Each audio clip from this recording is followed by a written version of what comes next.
Pantierra ha firmado un convenio marco de colaboración con la Escuela de Negocios CESTE para ampliar la empleabilidad de estudiantes y titulados universitarios. La firma de este convenio para Bantiarra supone la continuidad de formación para los estudiantes del Centro de Formación de CESTE. Tratamos de dar unas herramientas a aquellos estudiantes que lo deseen para poder incorporarse al mundo laboral y dar a conocer al final tanto el mundo financiero como la banca cooperativa, que es una gran desconocida.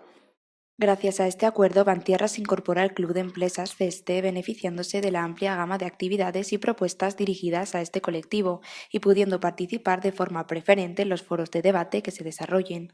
CESTE colabora con Bantiera ya desde hace años y este convenio pues lo que hace es consolidar ya una relación que existía fundamentalmente en el plano de formación y en el plano y pensando en el asentamiento del talento en Aragón.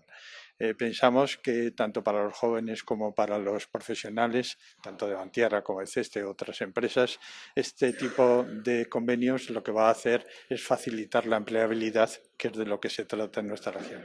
Además, este acuerdo permitirá acercar el mundo de la banca cooperativa al ámbito informativo.